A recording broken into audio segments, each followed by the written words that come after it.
Hi, thanks for joining me for another video from Counselor Tips. In this video, I'm going to be covering the spectrum of substance use.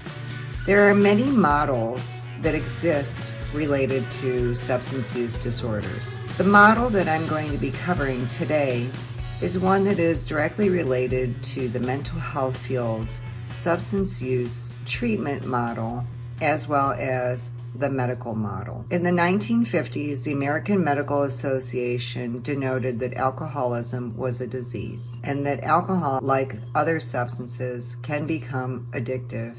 And that means that the person then becomes psychologically and physically dependent on the substance that they've been ingesting. The first thing that's eroded when there is addiction is a person's spiritual existence, meaning that spiritually they become disconnected to a power greater than themselves, as well as their fellow human beings around them. On the continuum that I have here, which is not my design, by the way, but I thought that it was a wonderful graphic example that could explain the process of substance use disorder. So the first end of the continuum is no use. And so there's many reasons that people aren't using.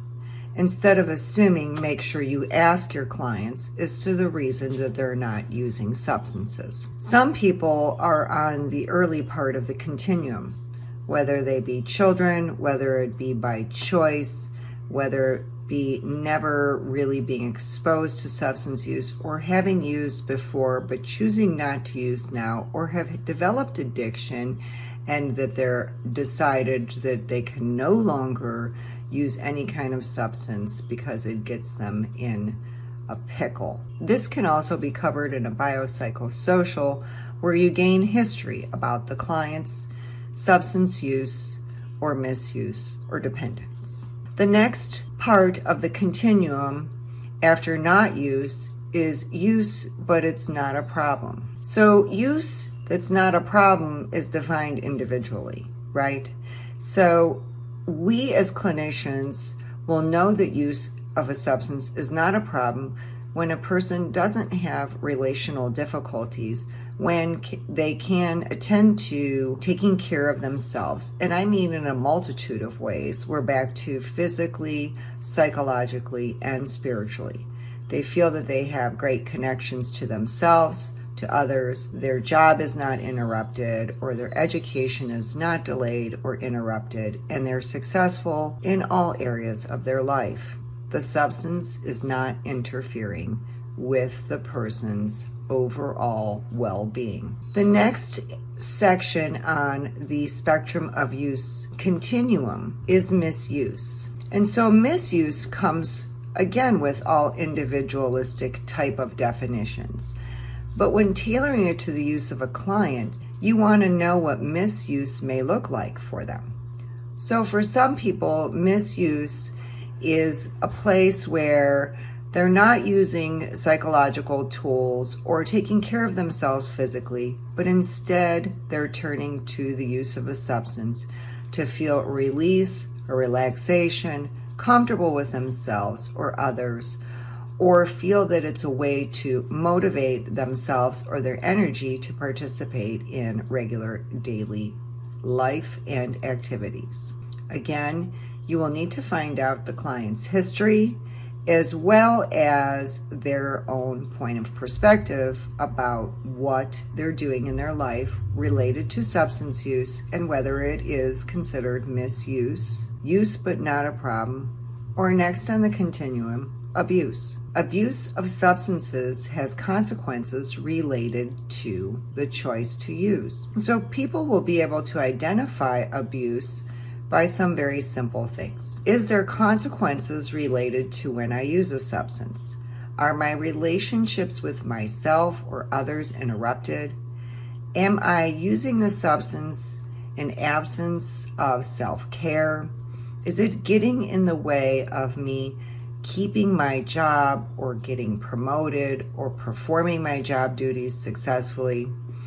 Am I only in a job but yet want a career, but I can't follow through and attain additional training or education that would assist me in moving ahead in or moving away from a job into a career? Have I been arrested while under the influence?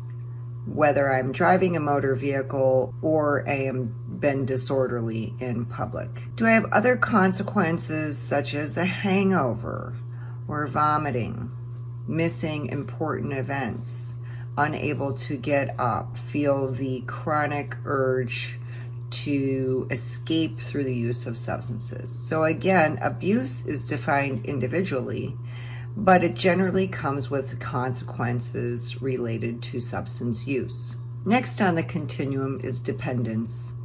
And so dependence is defined by a person who is psychologically and physically dependent on the substance. We find this dependence is also on a continuum, and it is dependent from person to person as well as substance to substance. And so further exploration or education on the use of substances, in particular substances, is imperative for you as a counselor in order to provide comprehensive assessment and treatment for clients.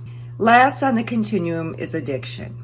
All of us may not know what addiction is or have been exposed to addiction, but it is an obsession of the mind or a fixation on the substance and a compulsion to use, even though there have been seriously negative consequences related to the use of substances. Generally, we see physical dependence, meaning that there are negative withdrawal symptoms that can be tremendously unpleasant, or in some instances can be life-threatening. With addiction, generally the person's life and relationships, not just with themselves, but also with others, has collapsed. Addiction is serious and generally needs much more support than an individual counselor.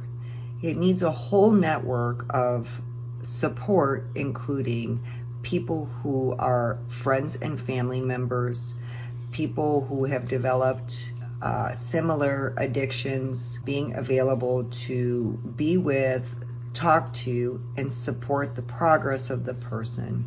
And generally, treatment, meaning long-term or sustained therapeutic care and interaction, is necessary for a person then to begin recovering the life they lost to the substance use disorder. Thank you for joining me on this brief video related to the spectrum of substance use. And hopefully you find it supportive as you're working with clients and can use this tool to understand and assess a client's level of substance use and whether you are going to be enough support for them or you need to get them to a place where they have more targeted, supportive, and frequent treatment. If you found this video helpful, please consider giving me a thumbs up. If you think that another counselor could benefit from this video, please don't hesitate to share it. If you find that you're learning from Counselor Tips and want to continue to learn, please consider subscribing to this channel.